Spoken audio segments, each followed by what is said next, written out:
नमस्कार दोस्तों, बहुत बहुत स्वागत है आप सभी का आपके अपने इस यूट्यूब चैनल वेजिटेरिया में। दोस्तों मैं हूं एडवोकेट मंजीत त्रिपाठी। दोस्तों पिछले कुछ दिनों से बहुत ज़्यादा तबीयत हमारी ख़राब थी। तकरीबन 1 महीने से हम वीडियो नहीं डाल रहे थे, जिसके लिए आप सभी से हाथ जोड़ करके क्षमा चाहते हैं।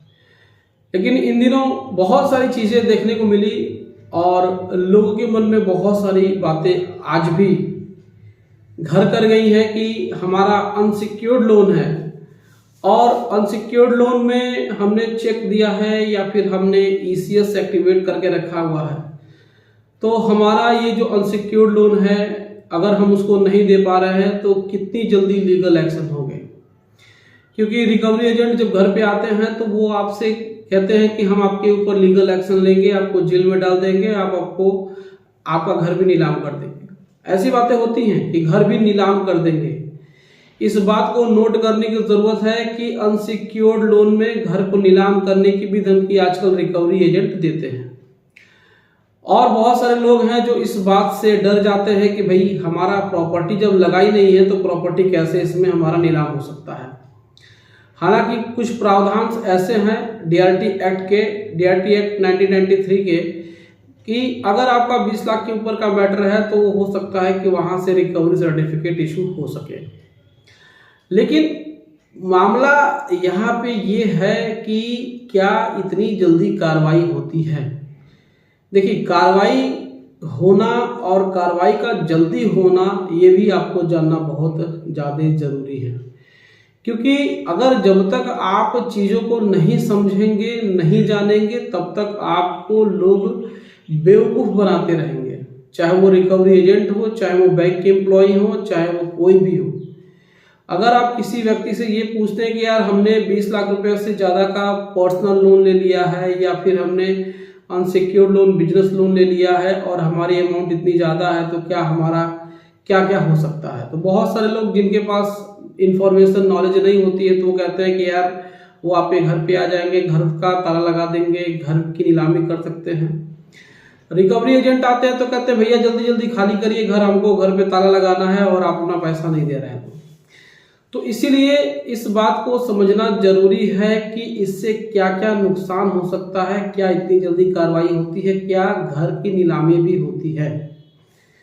तो समझिए, सबसे पहले तो अनसिक्योर्ड लोन में आपको कोई भी एक समय सीमा नहीं होती है, कोई भी डरने की इसमें जरूरत नहीं होती है कि इसमें जो आपका जमीन जायदाद है या फिर कोई भी प्रॉपर्टी है वो इतनी जल्दी आसानी से बैंक कुर्क कर सकता है, जब्त कर सकता है।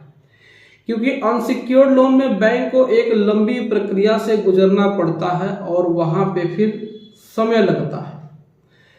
पहली बात तो ये है कि अगर अनसिक्योर्ड लोन 20 लाख के ऊपर का है तो भी बैंक कोई भी केस करेगा, डीआरटी में ही केस करेगा, तो उसके लिए वो केस फाइल करेगा। वहां पे डीआरटी में आपके खिलाफ कोई भी मुकदमा दाखिल करेगा तो उस मुकदमे से संबंधित आपको एक समन्स आएगा, यानी कि उसमें बुलावा पत्र आएगा कि आप अपने विरुद्ध दाखिल किए गए बैंक के द्वारा जो भी मुकदमा है उसमें आप आपत्ति दाखिल करिए, आप रिटर्न स्टेटमेंट दाखिल करिए, रिटर्न स्टेटमेंट सबमिट करिए कि आपके खिलाफ ऐसी कार्रवाई क्यों न की जाए। लेकिन बहुत सारे लोग हैं जो इनको नहीं पता है और वो डर जाते हैं। तो अनसिक्योर्ड लोन में सबसे प्लस पॉइंट होता है, सबसे अच्छी बात यही होती है कि इसमें कोई भी डायरेक्ट आपका मॉर्गेज एग्रीमेंट नहीं होता है। तो इसमें आपको समय सीमा की कोई भी तारीख नहीं दी जाती है कि इतने दिनों के अंदर आप पैसा पेमेंट नहीं करते हैं तो बैंक आपकी संपत्ति को बेच देगा। इसमें सहूलियत होती है कि आपके पास जब भी पैसा है आप जाके सेटलमेंट करा सकते हैं। अब मान के चलिए कि 10 लाख 20 लाख का लोन आपने ले लिया है और आज की डेट में आपका अकाउंट एनपीए हो गया है, तो आप आने वाले साल 6 महीने में आप सेटलमेंट करा सकते हैं। अगर आपके पास पैसा आने वाले 6 महीना या साल भर के बाद होगा तो भी आप सेटलमेंट उसमें करा सकते हैं। अगर डीआरटी में केस फाइल करता है बैंक तो उसमें सम्मन आएगा, आप उसमें अपीयर होकर के अपनी बात रख दीजिए, वहां पे आपका केस चलता रहेगा।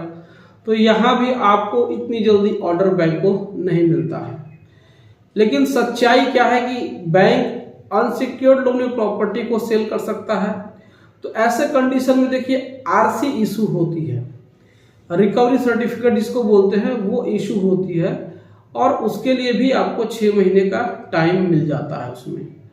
तो प्रक्रिया लंबी चलती है, इसमें आपको डरने की ज़रूरत नहीं है कि आज के डेट में ही अगर एनपीए हो गया है तो परसों नरसों 10 दिन 20 दिन के बाद ही आपका जो प्रॉपर्टी है वो अटैच हो जाएगा, आरसी इशू हो जाएगी। आरसी के बाद भी कुर्की का आदेश होता है, यानी कि बैंक के द्वारा जब तहसीलदार के पास रिकवरी सर्टिफिकेट के लिए एप्लीकेशन दिया जाता है तो उसके बाद भी 6 महीने का टाइम आपको मिल जाता है, वहाँ भी प्रक्रिया इतनी लंबी होती है।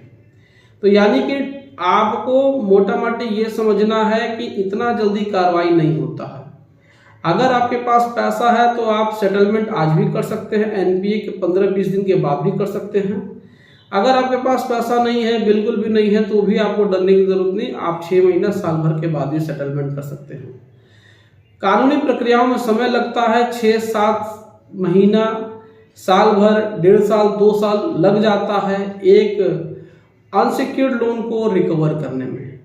तो जो बैंक के अधिकारी होते हैं या फिर जो बैंक का रिकवरी एजेंट होता है, अगर वो इस तरीके से कोई काम कहता है, इस तरीके की बात करता है कि आपकी प्रॉपर्टी हम बेच देंगे, हम आपके घर पे ताला लगा देंगे, तो ये सरासर झूठ बात होती है। तो इससे भी आपको डरने की ज़रूरत नहीं है, बिल्कुल भी मत डरिएगा, क्योंकि ये सब झूठ बोलते हैं। अगर ये सच बोलेंगे तो कोई भी इनका पैसा नहीं देगा। तो ये बस एक डराने का तरीका इनका होता है, तो आपको डरने की ज़रूरत नहीं है। तो कोई भी लीगल एक्शन लेने में बैंक को 6 महीना साल भर का टाइम लगता है। अनसिक्योर्ड लोन की बात कर रहे हैं, सिक्योर्ड लोन की बात नहीं कर रहे हैं, क्योंकि सिक्योर्ड लोन में तो वो टाइम टू टाइम आपको नोटिस देंगे, टाइम टू टाइम अपनी वो प्रोसीजर को अपनाएंगे, फिर टाइम टू टाइम ऑक्शन वगैरह कर सकते हैं। लेकिन अनसिक्योर्ड लोन में उनको केस फाइल करना होगा, तो केस में एक ही दिन में डिसीजन नहीं आता है, उसमें भी केस 6 महीना साल भर चलता है। और अगर आप उसको प्रूफ कर ले जाते हैं और आप अपना केस स्ट्रांगली लड़ते हैं तो जजमेंट आपके फेवर में भी होता है। अनसिक्योर्ड लोन का सबसे और जो लास्ट जो होता है, जिसे अल्टीमेटली कहता है कि इसमें क्या हो सकता है, वो उसमें सेटलमेंट ही हो सकता है और कोई इसमें दिक्कत नहीं होती है। तो ये जानकारी आपको कैसी लगी, आप हमें कमेंट करके मेरी राय ज़रूर बताइए। और वीडियो आने वाली है, और धीरे धीरे जिस तरीके से हमारी तबीयत ठीक होती जाएगी, हम उस तरीके से आपको अच्छे से वेल तरीके से आपको हम वीडियो देते जाएंगे। तो वीडियो अच्छी लगी हो, वीडियो को लाइक कर दीजिएगा और प्यार और सपोर्ट बनाए रखिएगा। Thank you so much. जय हिंद दोस्तों।